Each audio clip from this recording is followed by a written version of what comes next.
تو حمل کے بعد دوسرا حساب ہے خنثی مشکل. اس میں دو لفظ ہیں، ایک ہے خنثی، دوسرا ہے مشکل. خنثی کہتے ہیں مخنث کو جو نہ مرد ہو نہ عورت. اور مشکل، مشکل سے مراد یہاں پر یہ ہے کہ مخنث میں نہ مذکر کا غلبہ زیادہ ہے اور نہ مؤنث کا.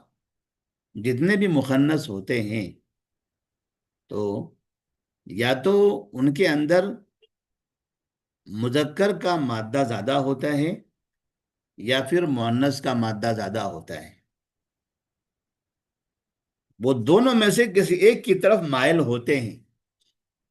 یا تو مذکر کا مادہ زیادہ ہوتا ہے تو اس کو ہم مذکر شمار کر لیں گے.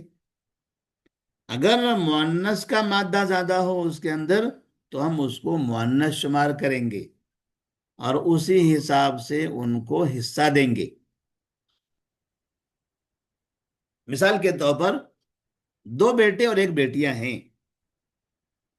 ایک بیٹا خنثی ہے لیکن یہ خنثی اس میں مذکر کا مادہ زیادہ ہے، تو ایسی صورت میں ہم اس کو بیٹے کے برابر حصہ دیں گے. لیکن اگر یہ مخنث، یہ خنثی، اس میں مؤنث کا مادہ زیادہ ہے تو ایسی صورت میں اس کو مؤنث کے برابر حساب دیں گے. تو پھر ہو جائے گا ایک بیٹا دو بیٹیاں. جو خنثی ہے اس کو بیٹی میں شمار کر لیں گے اور بیٹی کے برابر اس کا حصہ ہو جائے گا. یہ کب ہوگا؟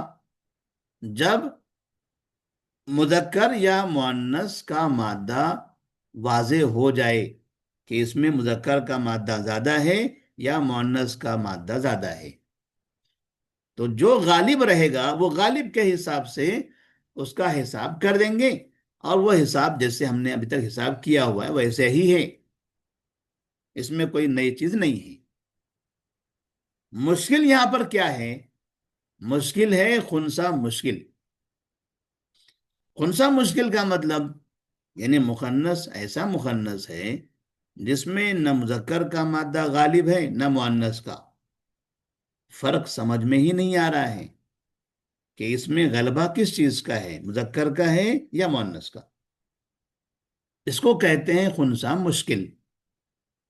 تو ایسی صورت میں اب ہمارے سامنے مشکل یہ ہے کہ ہم اسے مذکر کے حساب سے حصہ دیں گے یا مؤنث کے حساب سے حصہ دیں گے. کیونکہ مذکر کے حساب سے دیں تو مذکر کا غلبہ ہونا چاہیے، یا نہیں ہے. اگر مؤنث کے حساب سے دیں تو مؤنث کا مادہ یا غلبہ ہونا چاہیے، وہ بھی یہاں نہیں ہے. تب ہمارے لیے مذکر ماننا یا مؤنث ماننا دونوں بھی مشکل ہے. تو ہم کیا کریں گے؟ ایسے وقت میں ہم دونوں کا اوسط دیں گے، دونوں کا درمیانی حصہ دیں گے. نہ مذکر کا حصہ دیں گے نہ مؤنث کا. مذکر کا دیں گے تو زیادہ ہوگا، مؤنث کا دیں گے تو کم ہوگا. تو ہم مذکر مؤنث دونوں میں سے بیچ کا حصہ دیں گے. اور ظاہر سی بات ہے خنثی مشکل بیچ میں ہی ہے. اگر مذکر کا غلبہ ہوتا تو مذکر کی فہرست میں شمار ہوتا، مؤنث کا غلبہ ہوتا تو مؤنث کی فہرست میں شمار ہوتا. جب نہ ادھر ہے نہ ادھر ہے، بیچ میں ہے، تو اس کا حصہ بھی بیچ والا ہوگا. اسی کو کہتے ہیں اوسط حصہ، کہ مخنث کا اوسط حصہ ہم دیں گے. اب اوسط حصہ کیسے دیتے ہیں؟ تو اس کے لیے پھر ہمیں ایک بار مذکر کا اور ایک بار مؤنث کا حساب کرنا پڑے گا. آگے اس کی مثال موجود ہے، جیسے یہاں پر ہے. بنت ہے اور خنثی مشکل ہے، اخ شقیق ہے، عینی بھائی ہے. بنت، خنثی مشکل اور عینی بھائی، یہاں پر یہ تین وارثین ہیں. بنت تو بنت ہے، یہ تو مؤنث ہے، اس کا حصہ ہمیں معلوم ہے. یہ ہے خنثی مشکل. اس کو ہم ایک مرتبہ مذکر مان لیتے ہیں، یعنی بیٹا، بیٹا مان لیتے ہیں. تو مطلب یہ ہوا کہ بیٹی ہے، بنت ہے، بیٹا ہے اور بھائی ہے. ان کا جب حساب کریں گے تو یہ بیٹا بیٹی دونوں کیا ہوں گے؟ اسباب غیر ہی. بیٹا موجود ہے اس لیے اخ عینی بھائی محروم ہو جائے گا، بیٹے کے موجودگی میں بھائی حصے دار نہیں ہوتا. یہ بیٹا بیٹی ہے، بیٹے کو ڈبل گنیں گے، بیٹے کو سنگل، دو اور ایک تین، مخرج ہوگا تین. بیٹے کو آ گیا دو، بیٹی کو آ گیا ایک. یہ سمجھیے کہ خنثی مشکل کو یہاں بیٹا ماننے کی صورت میں دو حصہ ملتا ہے. اب اس کو پھر ہم بیٹی مانیں گے ایک مرتبہ. جیسے یہاں بنت ہے، خنثی مشکل ہے، اخ شقیق ہے، عینی بھائی ہیں. اب یہ خنثی مشکل کو ہم نے یہاں پر بیٹی مان لیا، تو یہ بھی بیٹی یہ بھی بیٹی، دو بیٹیاں ہو گئی. دو بیٹیوں کو ملتا ہے ثلثین. اور یہ عینی بھائی یہاں پر محروم ہو رہا تھا بیٹے کی وجہ سے، یہاں محروم نہیں ہوگا. عینی بھائی یہاں پر عصبہ ہوگا. یہ دونوں کو ملا ثلثین اور یہ عصبہ. ثلثین کا مطلب دو بٹے تین. تو جب ثلثین ہیں، ایک ہی ہے فروض مقدرہ میں سے، تو اس کا جو نسب نما ہے وہی مخرج بنائیں گے. دو بٹے تین ہے تو تین مخرج بنائیں گے، تو تین مخرج بن گیا. تین میں سے دو تہائی دینا ہے بیٹیوں کو، تو تین میں کا دو تہائی دو ہو گیا. تین میں سے ایک تہائی ہوا ایک، اور ایک تہائی ہوا ایک، ایک اور ایک. تو ایسی صورت میں دو بیٹیاں ہیں تو یہاں ایک ان کو ملا، ایک ان کو ملا. اب تین میں سے دو چلا گیا، بچا کتنا؟ ایک. ایک مل گیا بھائی کو. یہ دو حساب ہم نے کر لیا. پہلا حساب کیا مخنث خنثی مشکل کو بیٹا مان کر، دوسرا حساب کیا خنثی مشکل کو بیٹی مان کر. جب بیٹا مانا تو اس کو دو ملا تھا، جب بیٹی مانا تو اس کو ایک ملا. تو ہم نہ دو دیں گے نہ ایک دیں گے، دونوں کا بیچ کا دیں گے.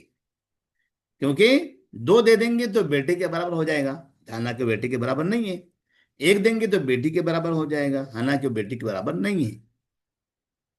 دونوں کے بیچ والا ہے تو پھر حساب بھی اس میں دونوں کے بیچ والا ہوگا. اب دونوں کے بیچ کا حساب کیسے نکالتے ہیں؟ اس کا طریقہ کیا ہے؟ یہ دو اور یہ ایک دونوں کو جمع کر لیں گے. یہ دو اور ایک کو جمع کریں گے، یعنی بیٹا مان کر جو حصہ ملا تھا وہ، اور بیٹی مان کر جو حصہ ملا تھا وہ، ان دونوں کو جمع کر لیں گے. دو اور ایک تین. اب اس تین کو دو سے تقسیم کرنا ہے. دو سے ہی تقسیم کریں گے ہمیشہ.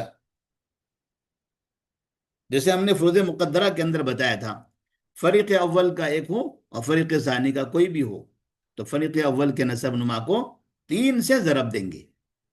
تین سے ہی ضرب دینا ہے ہمیشہ.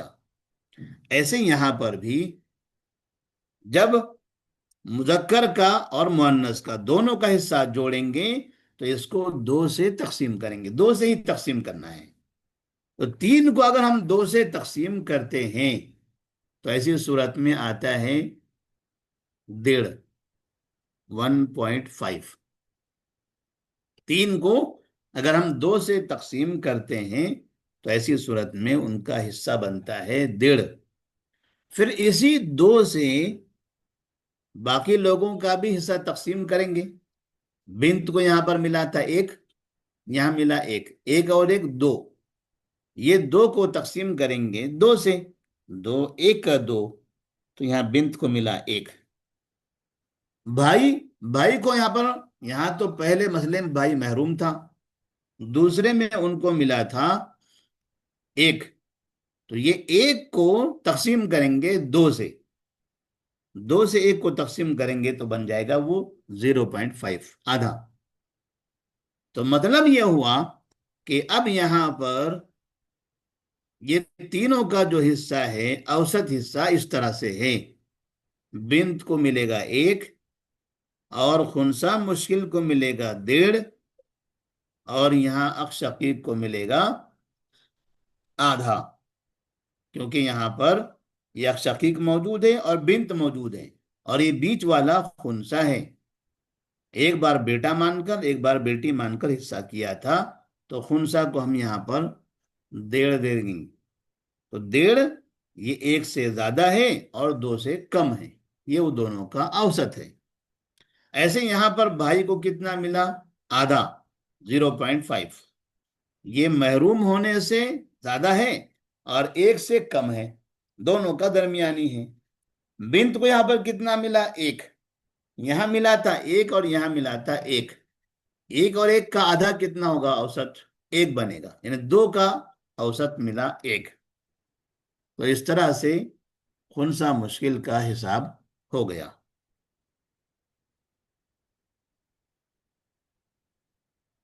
تو آج کا درس ہم یہیں پر روک دیتے ہیں، انشاءاللہ ذوی الارحام جو ہمارا نیا سبق ہے، بہترین اور ضروری سبق، انشاءاللہ اگلے دن نئے دن اس کی شروعات ہم کریں گے اور اس کو اسی دن ختم بھی کریں گے، کیونکہ اب